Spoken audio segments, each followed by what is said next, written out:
This is Alan Williams. I have a couple students. I'm asking them about the Till ABI food.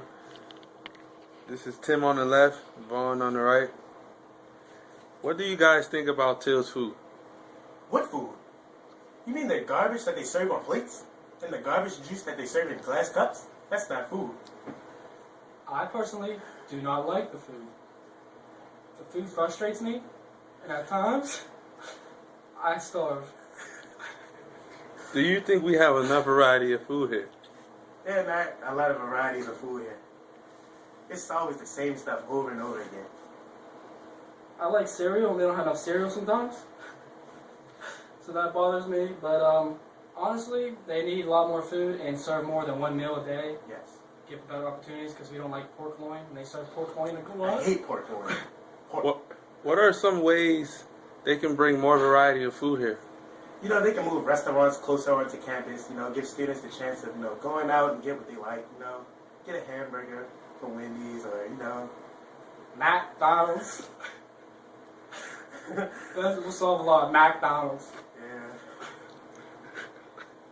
What are some of the kind of foods, what are your favorite kind of foods, really? I love chicken. Chicken? I love it. Cereal. They don't serve enough chicken. Fried chicken, you know. Cereal. So do you think bringing a food truck on campus would be good for the school? It would be a great idea, you know. Students would be, you know, very pleased, able to buy what they want, you know. What do you think, Vaughn? More chicken and cereal would be a good idea on the food truck. So are you satisfied with the food choices here? No, not at all. Not at all. No. So how often do you eat pizza, salad, or a wrap? Sometimes those are the only options. Yeah, like Every day. Every day. Every day. And Every day. do you get tired of the same food every day? Yes. Very much so. Thank you very much. Lele. And that's the end of the interview. Parents, if you are paying for one of those expensive dining hall meal plans, we have some bad news for you.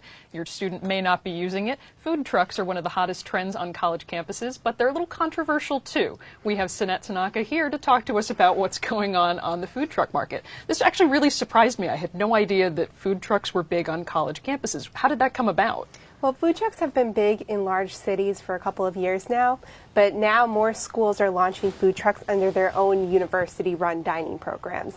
So these trucks are owned and operated by the university. So I can actually use my dining bucks or my meal plan to buy from them? Yes, a lot of these places you can just use your card, you could swipe, it's integrated into the meal plan. So it's not in droves yet, but it's in the dozens so far, and more universities are seeing this trend. But I read in your article, and I thought this was really interesting, that some of them are testing it by having local food trucks come on and then kicking them off. It sounds like there's a bit of competition there. Yeah, one of the schools at University of Alabama, they had a food truck come on from the city for a semester to see the student reaction, and it was very popular. The students loved it, and now that school is launching their own food truck this fall. So there's a little bit of competition there. Are most of the schools letting the local food trucks on too, or they're really focusing on their own offerings here? It really depends from school to school. A lot of schools right now don't allow outside food trucks to come onto campus at all. And some of them, or some allow it in like a very limited way. Like MIT allows 4 food trucks to come onto campus, but only 4, and they can only park in a certain location. So it's definitely regulated. Interesting. And what kind of food are we talking about here? I mean, I kind of have not so great memories of the dining hall food. This is something different, maybe a step up? Yeah, the food truck food, I mean, of course it varies across trucks, but a lot of them are delving into these different types of gourmet delicacies. I went to Duke, and we had a lot of great food trucks from the city come onto campus that served crepes, that served dumplings, frozen yogurt, so you get a huge variety. And there's a late night element here too, you said, right? Yes. So a lot of the dining management companies told me that they're seeing a rise in schools asking for more late night options because students want dining between midnight and 3 a.m. So food trucks are an easy way to cater to that need. I'm guessing cheaper too than keeping the dining hall open that late? Right. A food truck costs roughly $250,000 to open and to run. Wow. As opposed to billions of dollars for an actual in restaurant. comparison. Yeah. Excellent. And where do you think we're going to see this trend going? More universities trying this, different foods?